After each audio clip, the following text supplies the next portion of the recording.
Hello, I'm David Hughes. Welcome to Your Perfect Body, the podcast of the Esoteric Teaching community.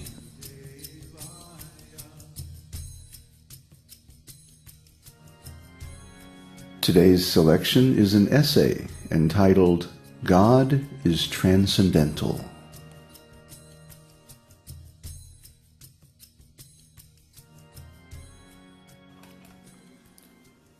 Kṛṣṇa, God, is transcendental. It is stated in the Vedas, Nārāyaṇaḥ paro vyaktāt. Kṛṣṇa is transcendental and immanent, unmanifest. He is not of this material world. Similarly, Kṛṣṇa's body, Kṛṣṇa's activities, Kṛṣṇa's holy name, his abode, his associates, all are transcendental. They are not of this material world. They are parā, transcendental, divyam, divine. Kṛṣṇa instructs Lord Brahma in the Esoteric Teaching, aham, evāsam, evagre. Before this material creation, I existed. Srimad Bhagavatam 2.9.33. In the Vedas also it is said, Eko Nārāyaṇaḥ āsīt. Before the material creation, only Narayana was there. So Kṛṣṇa, God, is always transcendental. He is not a creation of this material world. But because he comes to this world and apparently acts just like a human being, those who are avajananti, less intelligent, they think of Kṛṣṇa as an ordinary human being. Kṛṣṇa says, avajananti mang mudha, Bhagavad-gītā 9:11. Mudha means asses, or the less intelligent class of men. They cannot understand Kṛṣṇa's position. Kṛṣṇa's position is always transcendental. Similarly, Bhagavad-gītā, Kṛṣṇa's words, is also transcendental. The purpose of Bhagavad-gītā is bhakti yogam, to understand the Supreme Personality of Godhead. So the Vedic literature is transcendental, and bhakti yoga is also transcendental. Bhakti is not an activity of this material world. Janma karma cha me divyam evam yo veti tattvataha tyaktva deham punarjanma naiti mang eti sorjuna. One who knows the truth about the transcendental nature of my appearance and activities upon leaving the body does not take birth again in this material world, but attains my eternal abode, O Arjuna. Bhagavad-gītā 4:9. So bhakti is also transcendental because it is activity in relationship with Kṛṣṇa. Therefore it cannot be material. Mang chayo vyabhicārena bhakti yogena sevate sagunan samatityaitan brahma bhūyaya kalpate.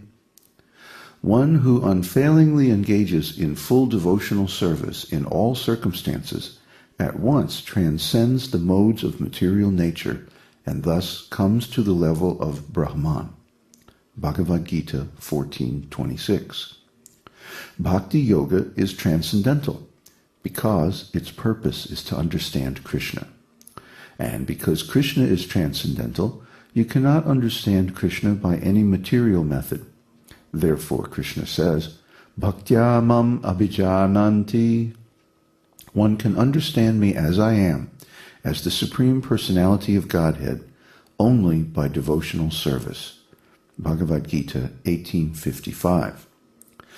The Bhakti Yoga method is also transcendental, not of this material world. So, if we can simply understand these facts, that Kṛṣṇa is transcendental, Kṛṣṇa's name is transcendental, Kṛṣṇa's form is transcendental, Kṛṣṇa's activities are transcendental, Bhakti Yoga, the method of attaining Kṛṣṇa, is also transcendental, then we can begin to understand Kṛṣṇa as he is. Ishvara Parama Kṛṣṇa Satchidananda Vigraha. Kṛṣṇa is the Supreme Personality of Godhead. His transcendental body is eternal, full of unlimited consciousness and bliss. Brahma Samhita 5.1. Kṛṣṇa's transcendental body is Satchit Ananda, not material like this body. This material body is just the opposite, Asat, Achit, and Nirananda, temporary, full of ignorance and suffering. This material body is Asat. Asat means temporary. In a few short years, it will not exist. But Kṛṣṇa's body is not like that. Kṛṣṇa's body is eternal, without beginning or end. And consciousness is Chit, Sat Chit, eternal and full of knowledge or consciousness. Sat Chit Ananda. Ananda means bliss. So foolish people, the less intelligent class of men, cannot understand Kṛṣṇa as he is. Therefore the esoteric teaching says, Ata Shri Kṛṣṇa Namadi na bhaved grahyam indrayai sevon mukhe hi jivadao svayameva spuratyadaha. No one can understand the transcendental nature of the name, form, quality, and pastimes of Sri Kṛṣṇa through materially contaminated senses. Only when one becomes spiritually saturated by transcendental service to the Lord are the transcendental name, form, quality, and pastimes of the Lord revealed to him. Bhakti Rasamrita Sindhu 1.2.234. These dull material senses cannot reach to the transcendental realm to understand the Supreme Personality of Godhead. That is not possible. Dharma svanushtita prungsang vishvaksena katasuyaha notpadayedya srama eva hi kevalam. The occupational duties a man performs according to his own position are only so much useless labor if they do not provoke attraction for the message of the personality of Godhead. Srimad Bhagavatam 1.2.8. Shrama eva hi kevalam. That is simply hard labor for nothing, wasting time. Kṛṣṇa should be understood as Kṛṣṇa reveals himself in Bhagavad-gītā. He can explain himself. Nobody else can explain him, because our senses are imperfect. We human beings are deficient. We are covered by 4 kinds of faults. We commit mistakes. We are illusioned. We have imperfect senses, and we have a tendency to cheat. For example, scientists explaining a theory will say, "Oh, probably, maybe." This is so-called scientist language, but that means they have imperfect knowledge. Still, they want to teach, and this is cheating. Knowledge must be perfect. Then you can teach others. So our process in the esoteric teaching is to receive perfect transcendental knowledge from the perfect transcendental source and simply distribute it. We don't manufacture anything. Therefore, we are presenting Bhagavad-gītā as it is. The Bhagavad-gītā is already perfect. Why shall I interpret it with my imperfect mind and senses? That would be cheating.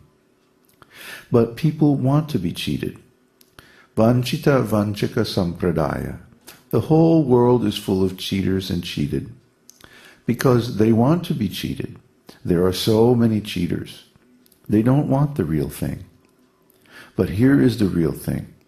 Bhagavad-gītā is the Supreme Personality of Godhead, personally speaking about himself. Why should we interpret it? Does it mean that the Supreme Personality of Godhead, the Supreme Authority, left something unexplained to be interpreted later on by some rascals? No. But the rascals dare to interpret Kṛṣṇa's explanation of himself. That is cheating. There are something like 645 editions of Bhagavad-gītā available, but none of them explain Bhagavad-gītā as it is, without interpretation or speculation. So this is simply cheating. They pose themselves as scholars, and people want to be cheated, so they accept their words. They will not accept what Kṛṣṇa says. They want some interpretation. As a result, they cannot understand Kṛṣṇa. They take shelter of cheaters, therefore they